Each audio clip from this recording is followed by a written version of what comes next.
Okay, so you invited some questions from supporters across social media. We've had quite a number in, so I'm not going to go in any particular order. I'll just go in the order that they've come in. The first one, if you could sign any player, past or present, who would you sign and why? Past or present? Yeah. What for? Well, if they're present, who am I signing them for? Well, past. Well, yeah. I suppose what the question is based on is it doesn't need to be a player who's playing right now, as in, you could. Right. Okay. Well, that's a difficult one. I think if it was a defender, it would be Ryan Bennett. Okay. Yeah. Similar. If it was a midfielder, it would. Even though I didn't work with him long, but George Thorne, when he was fit, yeah, he would have been a top player if he'd have kept his fitness. And striker-wise, well, I mean, it could be one of many. It would be unfair to me to pick one of those because there's so many good ones I've had. So I'll leave it at those two. What's been your favourite memory of being a manager here and elsewhere, and why? Favourite memory? Well, most of my best memories have been with Peterborough, fortunately. So winning the playoff at Old Trafford. Mm-hmm. But probably the best was winning the first promotion at Hereford. Yeah. It was my first as a manager, and it was a big one. Yeah. Where have you kept that medal?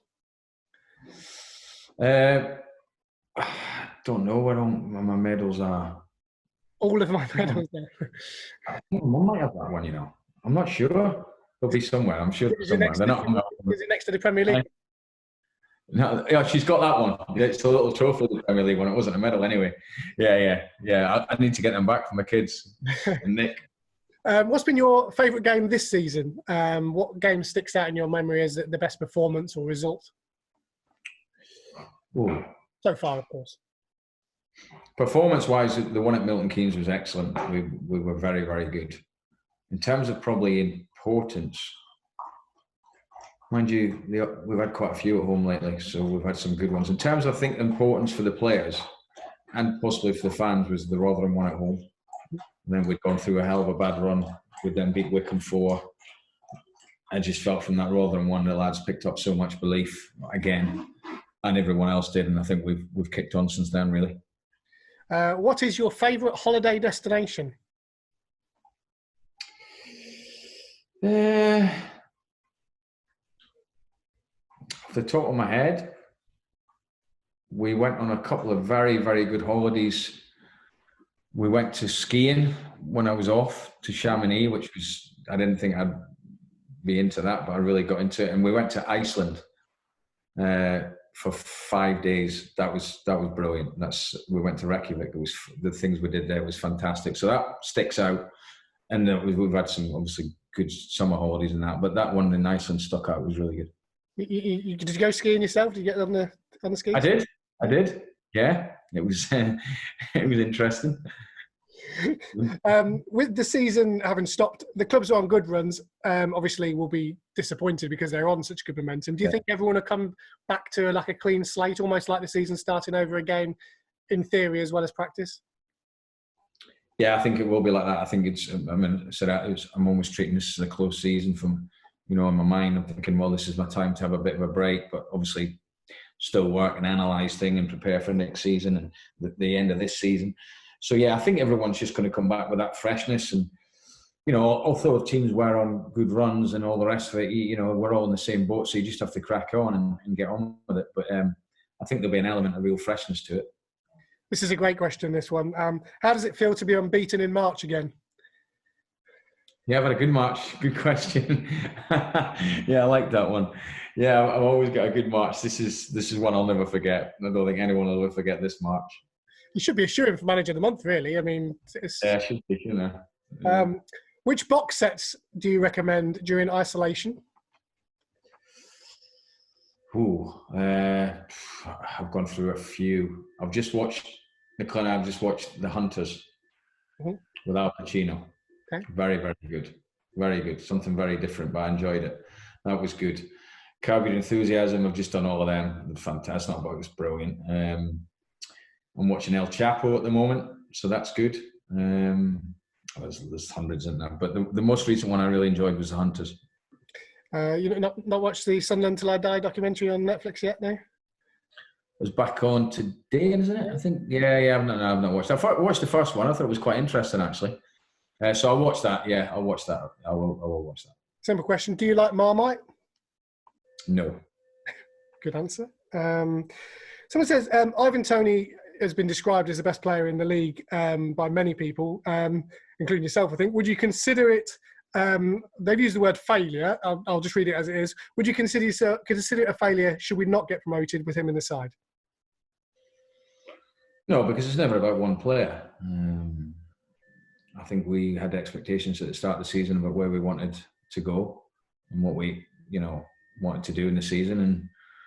And there's no reason to believe, because I do believe the season will be finished and it should be finished, that we won't end up doing that. So no, I wouldn't look at it as a failure because it's never about one player, and Ivan would admit that himself. We've had people like Mikel Smith who scored 33 or 30 odd goals in one season. In that season, fortunately, we did get promoted. But we've had other very good players when we've not been promoted. So no, I wouldn't say it as a failure. I would say it as we've not met the expectation. I have not met the expectations I felt what we could do with the squad. Not because of that would be a failure as a collective. Not because of Ivan and Toney. Yeah. Would you be considering signing Sami Szmodic permanently in the summer? Would that be something you'd look to do if you could?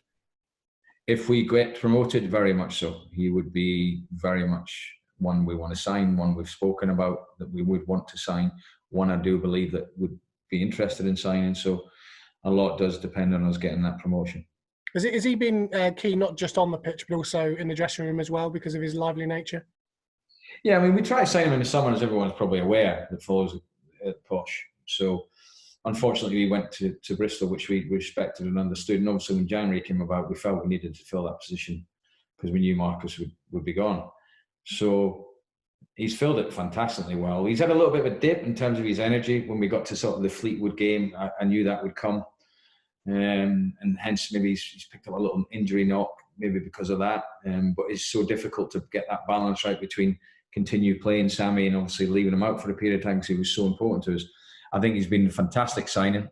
I think he's taken us to a different level. I think he's infectious around the place. He's a great lad. He's a really, really good character. I really like him. Yeah, without being disrespectful to anybody else who's played in a number 10 position over the last 10, 15 years, he's a different kind of number 10 in a sense that, yes, he has that ability to thread a ball through and score goals, but he has that work rate that sees him get into so many different positions on the pitch.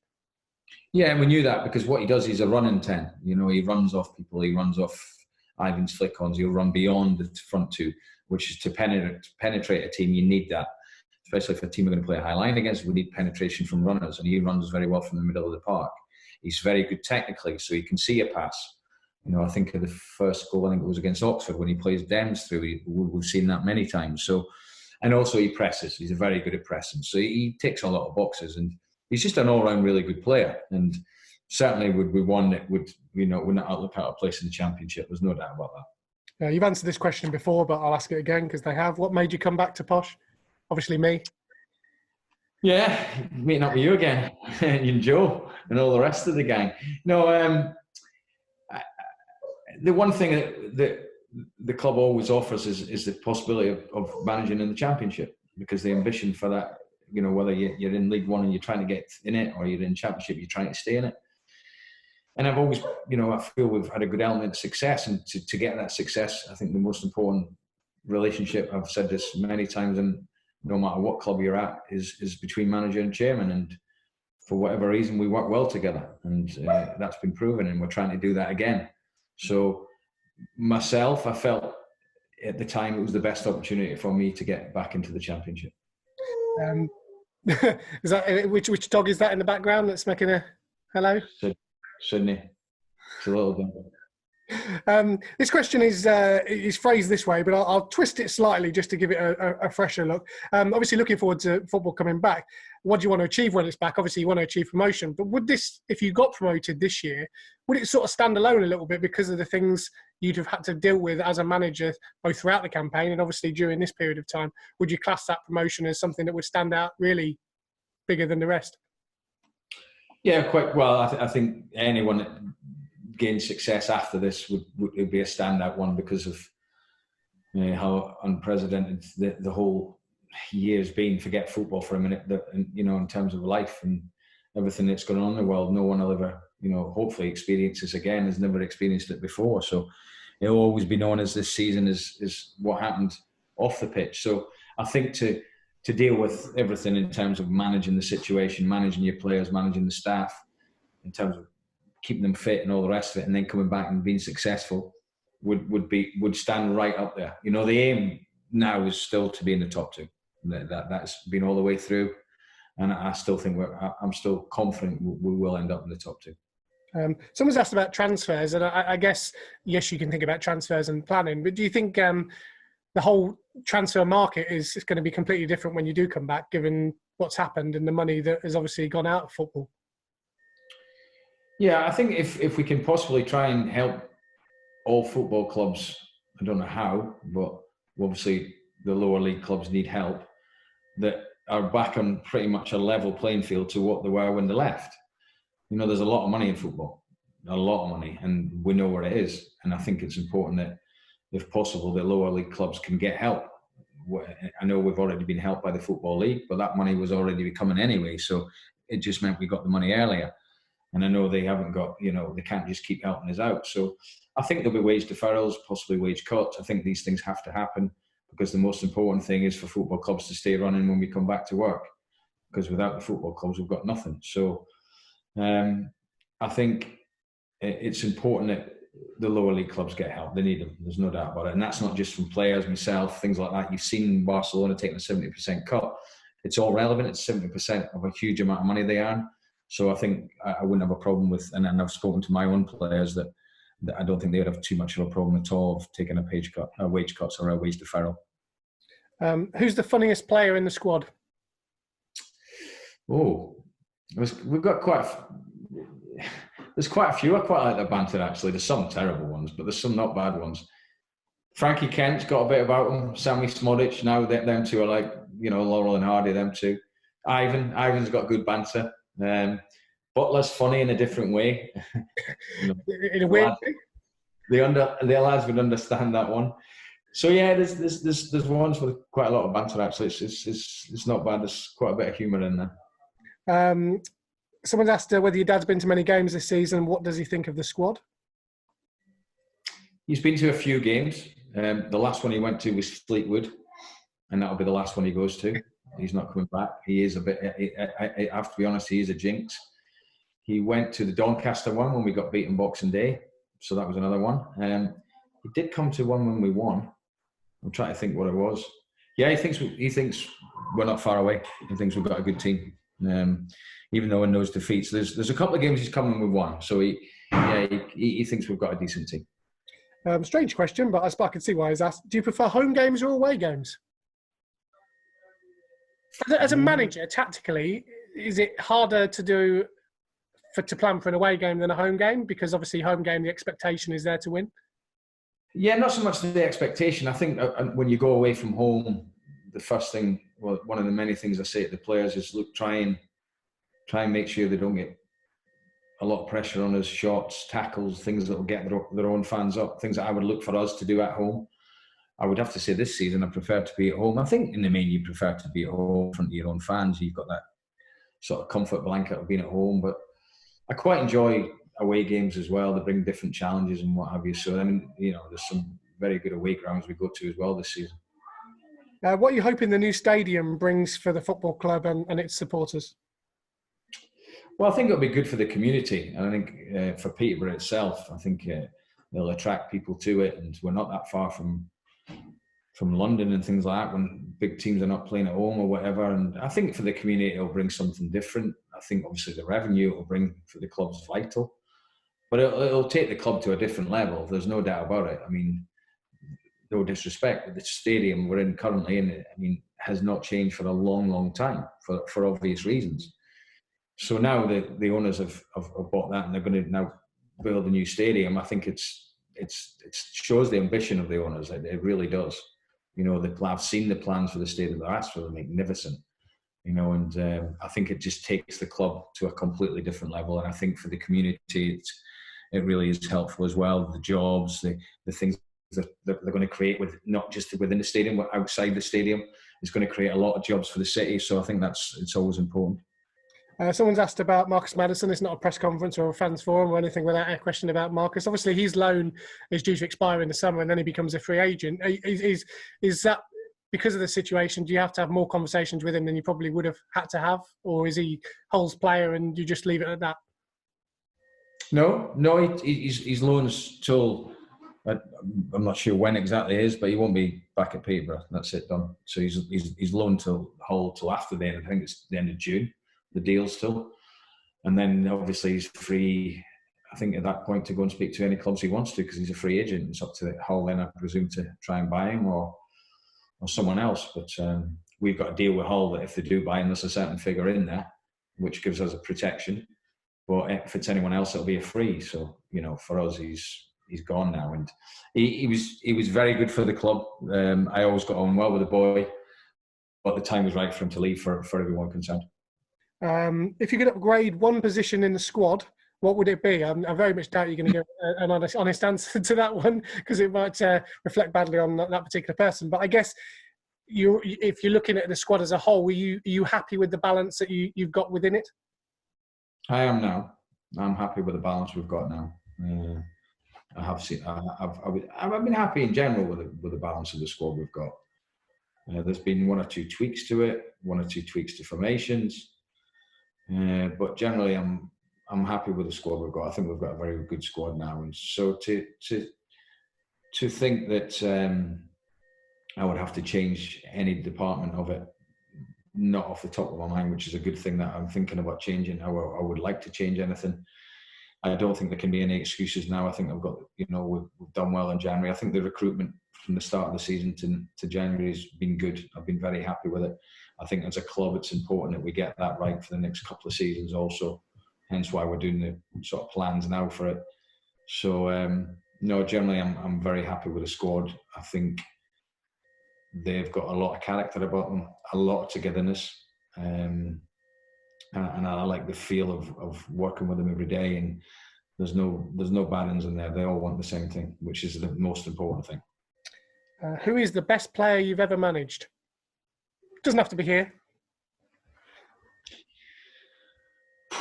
Well, it's a difficult one for it. When a manager's asked that, it's difficult because there's so many things that they have to do to sort of get that title of the best player I've ever managed. It's not just raw talent, it's how they train, it's the character. Boydie has definitely to be up there, and I've been asked this many times. But the amount of good players I've had at Peterborough, for George, the way he trained, the longevity of his career and where he's gone to. But there's others that, I probably should be naming, but I could go on and on. Away from Peterborough, James Coppinger was an outstanding player. I wish I'd worked with him 5 years younger than I did. He was, what a trainer he was. He was an excellent player. So away from Peterborough, I would probably say him. Can you see James Coppinger becoming a manager because of the desire he had? No, James doesn't want to. He's got a lot of different things outside of football, Cops. He does a bit of coaching with his kids' teams and that, but I don't think he's got businesses and that. He's well clued up, James. To be fair, he's already thought about what he's going to do after football. But in terms of his fitness and the way he played, he was excellent to work with. Last question then: what is the worst part of self-isolation? Missing work. Without a shadow of a doubt, missing the day-to-day work, missing the prep for games, missing the tactics, missing the banter with the players, missing that excitement on Saturday at 3 o'clock or a Tuesday at 7:45. It's just you're missing it all. But I know it's going to be there one day soon, hopefully, and we just have to get through this, and do what we can while we're off work and make sure we're ready for when we are, and we will be. And the aim is for me is to make sure I prepare the team right and make sure we're going to get promoted, because I'm confident we still can. And if it's the last question, I just want to wish all the fans and everyone and all the families all the best, and to remain in health and keep listening to the advice of the government.